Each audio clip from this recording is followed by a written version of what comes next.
নমস্কাৰ বন্ধু বান্ধৱীসকল, অসমীয়া tips YouTube চেনেলটিলৈ আপোনালোক সকলোকে পুনৰ এবাৰ স্বাগতম জনাইছোঁ। বন্ধু বান্ধৱীসকল, আমাৰ শৰীৰৰ কিছুমান অংগৰ আকৃতিয়ে আমাৰ জীৱনৰ কিছু গোপন কথা ক'ব বিচাৰে। আজি এই ভিডিঅ'টিত আমি আলোচনা কৰিম যি ব্যক্তিৰ ভৰিৰ তৰ্জনী আঙুলিটো বাকীকেইটা আঙুলিতকৈ যদি দীঘল হয়, তেন্তে তেওঁৰ ব্যক্তিত্ব আৰু ভৱিষ্যত কেনে হ'ব পাৰে। তেন্তে আহক আজিৰ ভিডিঅ'টি আৰম্ভ কৰোঁ। ভৰিৰ এই আকৃতিৰ ব্যক্তি আত্মবিশ্বাসী হয়। এওঁলোকে নিজৰ কষ্ট আৰু সাধনাৰ ফলত নিজৰ জীৱনটো গঢ়ি তোলে। এওঁলোকে জীৱনত যিমানখিনি মান সন্মান টকা পইচা অৰ্জন কৰে, সেয়া কেৱল তেওঁলোকৰ নিজৰ কষ্টৰ বলতেই অৰ্জন কৰে। এওঁলোক আনৰ ওপৰত ডিপেণ্ডেণ্ট থাকিব নিবিচাৰে। এওঁলোকে জীৱনত লাগিলে যিমানেই টকা পইচা ধন সম্পদ উপাৰ্জন নকৰক কিয়, তাক লৈ এওঁলোকে কেতিয়াও অহংকাৰ নকৰে। এওঁলোকৰ চিন্তা ভাৱনা বহু উন্নত হয়। লগতে এওঁলোক বহু ধাৰ্মিকো হয়।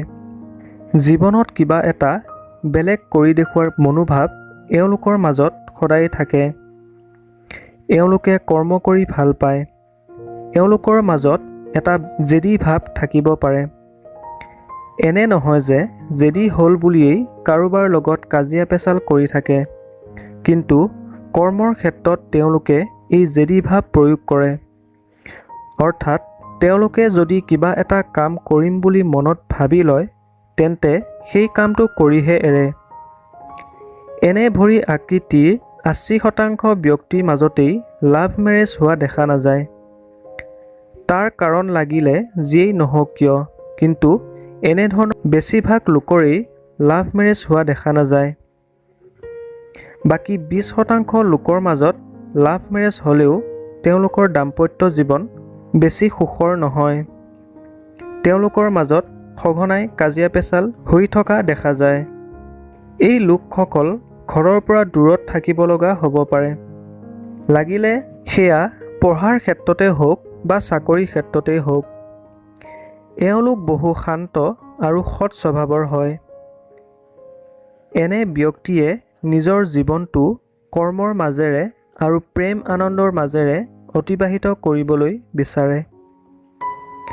বন্ধু বান্ধৱীসকল, আজি ভিডিঅ'টি চাই কেনে পাইছে তলত এটা কমেণ্ট কৰি জনাবলৈ নেপাহৰিব।